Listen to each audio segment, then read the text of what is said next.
السلام علیکم، آداب عرض ہے جی ڈیئر لسنرز، کہیے کیا حال احوال ہیں، کیسے ہیں آپ سب؟ دعا ہے، امید ہے آپ سب خیریت سے ہوں گے اور الحمدللہ میں بھی خیریت سے ہوں اور جناب ناول کی نیکسٹ ایپیسوڈ کے ساتھ حاضر ہوں۔ لیکن اس سے پہلے ہم بات کرتے ہیں ناول کے حوالے سے تھوڑی سی۔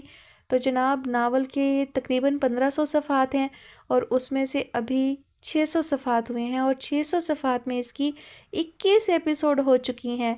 تو جناب آپ اندازہ کر سکتے ہیں کہ اس کی کم از کم بھی 40 ایپیسوڈ ہوں گی۔ میں اگر ڈوریشن بڑھا بھی دوں تب بھی میں بہت زیادہ ڈوریشن نہیں کر سکتی، کیونکہ مجھے دوسرے چینل پر بھی اپلوڈ کرنا ہوتا ہے اور میں وہاں پر اکثر جو ہے مس کر دیتی ہوں، ڈیلے کر دیتی ہوں، لیکن یہاں پر میں ریگولر اپلوڈ کرتی رہتی ہوں۔ اس کے باوجود اس کی جو ہے وہ 40 اقساط ہوں گی اور کہانی تقریباً ساری ہی اوپن ہو چکی ہے، لیکن اس کے باوجود مجھے نہیں پتا کہ ناول کو اتنا کیوں گھسیٹا جائے گا، اتنا لمبا کیوں ہوگا، ماضی اتنی تفصیل سے بیان کیا جا رہا ہے، وہ بار بار کردار جو ہیں وہ ماضی میں کھو جاتے ہیں، تو اس کی وجہ سے شاید زیادہ طویل ہے۔ لیکن اب مجھے سمجھ نہیں آ رہی، تقریباً آلموسٹ گتھی جو ہے سلجھ چکی ہے اور مجھے یہ شروع میں ہی لگ رہا تھا کہ گھنگرو اور مستانی جو ہیں وہ بھیس بدل کر آئے ہوئے کچھ لوگ ہیں، مطلب مسٹیریس سے مجھے لگے تھے، اور اب آگے آگے جیسے جیسے کہانی بڑھ رہی ہے تو بھی احساس ہو رہا ہے کہ جی ہاں وہ کردار کچھ الگ ہیں، یعنی کہ جو وہ نظر آ رہے ہیں وہ ویسے نہیں ہیں، ان کا مقصد ہے، ہو سکتا ہے وہ یہ عارب کے دوست جو ہیں وہ ہادی اور عارب اور کیا کہتے ہیں وہ مصطفیٰ خان، یہ ان میں سے ہی کوئی ہوں، ابھی نام سامنے نہیں آئے لیکن مجھے ایسا محسوس ہو رہا ہے۔ تو کہانی جب اتنی کھل گئی ہے، سب چیزوں کا پتہ چل گیا ہے، کردار سارے مل گئے ہیں، اس کے باوجود مجھے سمجھ نہیں آ رہا کہ کہانی میں ایسا کیا ہوگا آگے جو یہ اتنی طویل ہے، یعنی ابھی ہاف ہوئی ہے تو مزید 20 ایپیسوڈ میں یہ مزید کیا کریں گے؟ لیکن خیر اب شروع کر لیا ہے تو ختم تو کرنا ہی پڑے گا۔ تو چلیے جناب بڑھتے ہیں کہانی کی جانب۔ کہانی کا نام ہے درد شب ہجراں، مصنفہ ہے زینب عالیہ، اور آج آپ سنیں گے قسط نمبر 22۔ عصر کا وقت تھا، مگر سیاہ بادلوں نے آسمان کو چاروں طرف سے کچھ اس طرح سے گھیرے رکھا تھا کہ یوں معلوم ہوتا جیسے شام کے بعد اب سیاہ رات ڈھلنے والی ہو۔ آسمان پر چھائی سیاہ گھور گھٹائیں گھن کرج کے ساتھ برس رہی تھیں۔ زمین پر گرتے بے رنگ موتیوں کی تیز بوچھاڑ سماعتوں میں ایک ارتعاش پیدا کرتی، مگر اسے ان گرتے موتیوں سے زیادہ بادلوں کی گھن کرج بہت بھلی معلوم ہو رہی تھی۔ کچن کی کھڑکی کے پاس کھڑی دانیہ باہر لان میں برستی بارش میں مکمل طور پر مگن تھی۔ وقتاً فوقتاً ماں جی کی آواز اس کے کانوں میں خلل تو پیدا کرتی تھی، مگر انہیں جواب دے کر وہ پھر سے اپنے مشغلے میں مصروف ہو جاتی۔ جب سے اس گھٹن زدہ ماحول سے آزاد ہوئی تھی تب سے ہی اسے آزادی کے مفہوم کی سمجھ آئی۔ واقعی آزادی کتنی بڑی نعمت ہوتی ہے، چاہے پھر وہ انسانوں کے لیے ہو یا چرند پرند کے لیے۔ گھر کی چار دیواری اور اپنوں کے بیچ کتنا سکون اور تحفظ ملتا ہے، یہ کوئی اس سے پوچھے۔ کچھ انوکھے رشتوں کے احساس سے روشناس ہوئی تو یہ جان پائی کہ یہ رشتے بھی کتنے عجیب ہوتے ہیں، چاہے اجنبی ہوں یا سگے، یہ دونوں رشتے ہی کسی کو دکھ دینے کا باعث بنتے ہیں تو کسی کو مسرت بخشتے ہیں۔ اب وہ ہر فکر سے آزاد زندگی کے حسین پلوں کو گزار رہی تھی، انہیں دل کی گہرائیوں سے محسوس کرتی، ہر فکر سے آزاد۔ باپ اور منہ بولے بھائی کے ہوتے ہوئے اسے یوں محسوس ہوتا جیسے وہ مضبوط قلعہ میں محفوظ ہے، جہاں اس کے محافظ ہر پل اس کی حفاظت کے لیے کھڑے ہیں۔ وہ اپنے مالک کا جتنا شکر ادا کرتی اتنا ہی کم تھا کہ بغیر کچھ کمائے اپنے اصل کی جانب لوٹ آئی۔ غزل کی محنت ضائع نہ گئی، جو خود گند پر کھڑی ہوتے انہیں اپنے پروں کے نیچے چھپائے رکھتی، اس سے پہلے کہ شکاری اسے شکار بناتا وہ بچ گئی۔ تانیہ پتر، ماں جی نے کفگیر کی مدد سے کڑاہی سے گرما گرم پکوڑے نکالتے کانچ کی پلیٹ میں پڑے ٹیشو پر رکھتے ہوئے دانیہ کو پکارا، جو بدلتے موسم کی وجہ سے ہلکی سی ٹھنڈ محسوس کرتے ہوئے دونوں بازو سینے پر باندھی کھڑی تھی۔ جی اماں، پکوڑے تیار ہیں، یہ چائے کے ساتھ لے جا۔ ولی پتر کو بارش کے موسم میں چائے اور پکوڑے بہت پسند ہے نا، اس لیے چائے کے انتظار میں بیٹھے ہوں گے۔ ماں جی مسکراتے ہوئے اس کی معلومات میں اضافہ کرنے لگی۔ دانیہ ایک جھٹکے سے پلٹی۔ اماں حیرت ہے، مجھے بھی بارش کے موسم میں چائے پکوڑے بہت پسند ہیں۔ بابا اور میری یہ عادت کتنی ملتی ہے نا، کسی معصوم بچے کی طرح خوشی کا اظہار کیا گیا۔ ظاہر ہے وہ تیرا پیو جو ہے، عادت تو ملے گی نا۔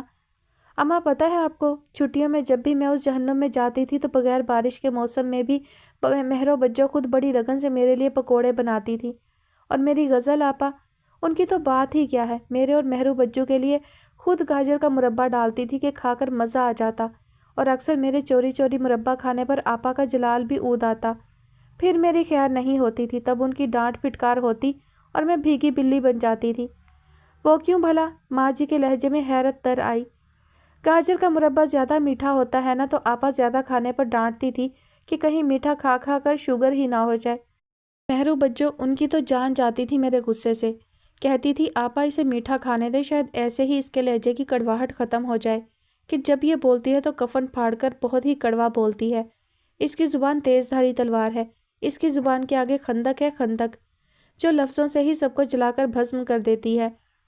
بات کرتے ہونٹ مسکرا رہے تھے تو آنکھیں نم ہونے لگیں، پرانی یادیں اسے گھیرنے لگیں، سوچ ان کی طرف بھٹک گئی۔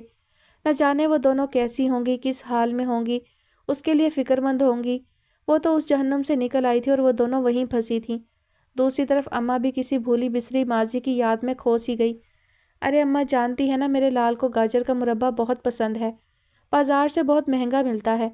دکاندار نے بس چاش کی ہی قیمت چڑھائی ہوتی ہے، مربع خریدتے ہوئے یوں لگتا ہے گاجریں نہیں بلکہ چاش خریدی ہو، اور بیچ میں چھوٹی چھوٹی دو سرخ گاجریں یوں تیر رہی ہوتی ہیں جیسے مچھلیاں تیر رہی ہوں۔ بندہ مربع خرید کر پچھتاتا ہی ہے کہ پیسوں کا ضیاع کیا۔ اب خود اپنے ہاتھوں سے اس کے لیے زیادہ سا مربع ڈالوں گی کہ جی بھر کر کھائے گا۔ دیکھ لینا کہیں شوگر ووگر نہ۔ ماں کی بات پر اس کا دل دھک سے رہ گیا کہ وہ جلدی سے ماں کی بات کاٹ گئی۔ اللہ معاف کرے اماں، جو میرے شہزادے کو کچھ ہو، خدا میری صحت بھی اسے لگا دے۔ اماں کہاں کھو گئی؟ دانیہ نے ماں جی کا بازو ہلایا کہ وہ اپنے خیال سے چونکی۔ ہاں کچھ نہیں، سوچ رہی ہوں وہاں بھی یہ سب ہوتا ہے۔ اماں نے ٹالنے کو نیا سوال اٹھاتے پکوڑوں کی پلیٹ ٹرے میں رکھی۔ ارے اماں سب ہوتا ہے، طوائفوں کے ساتھ بھی پاپی پیٹ لگا ہے جو کھانے کو مانگتا ہے۔ وہاں بھی سب پکوان بنتے ہیں، ہر کوئی اپنا من پسند کھاتا ہے۔ پر اماں وہاں پر زندگی آسان نہیں، بہت مشکل ہے۔ عام عورت وہاں کے ماحول سے پاگل ہو جائے۔ وہاں تو کچھ مجبور اور بے بس لڑکیاں جو دن میں کالج میں پڑھائی کرنے جاتی ہیں، رات کو کوٹھے پر چند سکے کمانے کے لیے آتی ہیں کہ صبح انہیں بھوکے پیٹ نہ رہنا پڑے۔ کچھ تو اپنی مرضی سے خوشی خوشی کرتی ہیں اور کچھ بیڑیوں میں جکڑی ہیں۔ محل سرائے کے ارد گرد غریب پیدائشی رنڈیاں بھی ہیں جن کے حالات بہت برے ہوتے ہیں۔ اماں وہ جگہ گورکھ دھندا ہے جہاں بہت الجھنیں ہیں جنہیں کوئی سمجھ نہیں پاتا۔ بس جو سامنے ہیں سبھی وہی کچھ دیکھتے ہیں، اور کچھ نام نہاد شریف اپنی شرافت دکھانے کے لیے رنڈیوں پر تھوک کر چلے جاتے ہیں۔ مگر اماں رات کی تاریکی میں وہی مرد آتے ہیں جو شرافت کا منہ پہنے، کیا ملا کیا پیر۔ دانیہ کی بات پر ماں جی کا دل پھٹنے لگا، کیسا عذاب تھا۔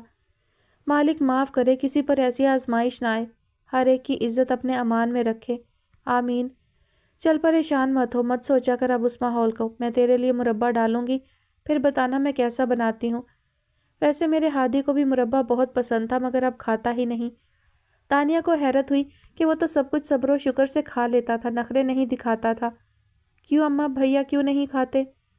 چھوڑ، چائے ٹھنڈی ہو رہی ہے، انہیں دیا، انتظار کر رہے ہوں گے، پھر کبھی بتاؤں گی۔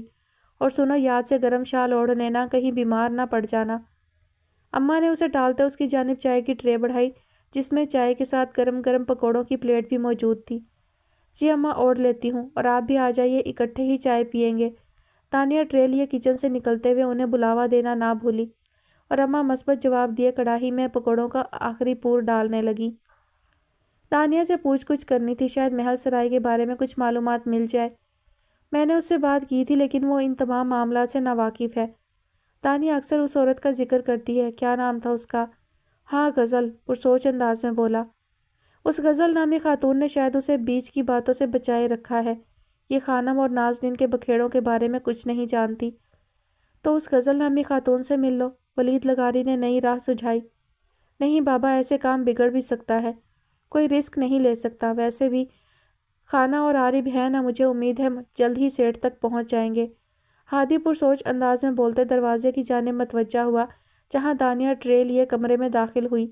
کمرے کی حرارت سے اس کے جسم کو سکون ملا، اسے آتے دیکھ کر دونوں خاموش ہو گئے۔ میرا بچہ، کبھی اپنے بابا کے پاس بھی بیٹھ جایا کرو، ہر وقت بھائی کے پاس ہی رہتی ہو، کبھی میرے دکھ سکھ بھی سن لیا کرو۔ باپ کی بات پر وہ جھینپ گئی، ہادی کے پاس سے اٹھتے باپ کے پاس جا بیٹھی، جنہوں نے اسے سینے سے لگا لیا، جس نے سارا روپ سروپ ستارہ کا ہی چرایا تھا۔ بالکل اپنی ماں کی طرح ہو۔ تو آپ آج بھی مما کو نہیں بھولے؟ آج بھی ان سے اتنی ہی محبت کرتے ہیں؟ کیا یہ میری محبت نہیں کہ ستارہ مجھے جس مقام پر چھوڑ کر گئی تھی آج بھی میں وہیں تنہا کھڑا ہوں اور اپنی بیٹی کی تلاش میں مارا مارا پھرتا رہا۔ اس فحاشہ عورت نے کئی بار میرا ذہن بھٹکایا کہ تم دونوں ماں بیٹی مر چکی ہو، لیکن میں اس عورت کی فطرت سے واقف تھا کہ اتنی آسانی سے گھاٹے کا سودا نہیں کرتی۔ اس نے تم ماں بیٹی کو کہیں چھپا دیا ہوگا۔ میں نے بہت سراغ لگایا مگر تم دونوں کو ڈھونڈ نہ سکا۔ پھر ایک دن ایسے ہی میں اسی علاقے چلا گیا، وہاں کے لوگوں سے ستارہ کے بارے میں پوچھا تو معلوم ہوا کہ اس کی ماں نے اسے زہر دے کر مار دیا ہے۔ میں اس بات پر صبر کر گیا، میں نے تمہارا مطالبہ کیا، کئی بار محل سرائے گیا، اس کی بات مجھے اکثر راتوں کو جگائے رکھتی کہ اس نے تمہیں بیچ دیا ہے۔ وہ نہیں جانتی کہ اب تم کہاں ہو۔ تمہارے حوالے سے مجھے بہت بھیانک خواب آتے، ان بھیانک خوابوں سے میری حالت جو ہوتی وہ میں اور میرا اللہ ہی جانتے ہیں۔ اگر ہادی مجھے نہ سنبھالتا تو شاید میں پاگل ہو چکا ہوتا۔ ولید لغاری اسے الف سے یہ تک سب بات بتا چکے تھے اور وہ بھی اپنے باپ کو اپنے بارے میں سب بتا چکی تھی۔ بابا مت پریشان ہوا کرے، اب تو میں آپ کے پاس آ چکی ہوں نا، اب ہمیں صرف حال میں جینا ہے۔ اگر ماضی میں جینے کی کوشش کریں گے تو ماضی ہی ہمارا حال بن جائے گا جو ہمیں بے چین رکھے گا، اور اب مجھے اس بھیانک ماضی کو کبھی بھی یاد نہیں کرنا۔ وہ باپ کی محبت دیکھ چکی تھی جو راتوں کو اٹھ کر اس کے کمرے کے چکر لگاتے رہتے، کئی بار اس کو دیکھتے رہنے کی چاہ میں کرسی پر ہی اس کو دیکھتے دیکھتے اس کے کمرے میں ہی سو جاتے۔ اس نے ولید لغاری کے ہاتھوں کو تھام کر ان پر بوسہ دیا۔ باپ کو چائے کا کپ تھما کر ہادی کو دیکھا جو باپ بیٹی کی محبت پر انہیں بڑے انہماک سے دیکھ رہا تھا۔ بھیا کیا سوچ رہے ہیں؟ کچھ نہیں، بس سوچ رہا ہوں کل تم لوگوں نے کراچی چلے جانا ہے تو میں اکیلا رہ جاؤں گا، اس گھر کی رونق چہل پہل ختم ہو جائے گی۔ تو عارف کو بلوا لینا، پہلے بھی ساتھ ہی رہتے تھے نا تم لوگ۔ ارے بابا، وہ پاگل شخص جس کی زبان بے لگام گھوڑے کی طرح دوڑتی ہے، جو چلتا بھی پٹڑی پڑڑی ہے۔ تانیہ کو نام سے ہی عارف کی شبیہ یاد آئی، اس کی تیوری چڑھ گئی۔ تانیہ، ہادی نے سنجیدہ تنبیہ کی مگر وہ کب اس کی تنبیہ کو خاطر میں لانے والی تھی۔ بھیا پاگل کو پاگل ہی کہا جاتا ہے، سکرات بکرات کا جانشین نہیں۔ دیکھا نہیں تھا مجھے دیکھ کر کیا اول فول بول رہا تھا؟ اگر مجھے آپ کا لحاظ نہ ہوتا تو اسی وقت اس کا سر پھاڑ دیتی۔ مجھے حیرت ہوتی ہے آپ کے سرکل میں ایسے سر پھرے لوگ بھی ہوتے ہیں جنہیں ذرا سینس نہیں ہوتی کہ بولنے سے پہلے سوچ لے کہ کہنے کیا والے ہیں۔ بائی دا وے، آپ نے میری بات پر عمل کیا کہ نہیں؟ کون سی بات؟ ہادی کے چہرے پر الجھن بھرے تاثرات ابھرے۔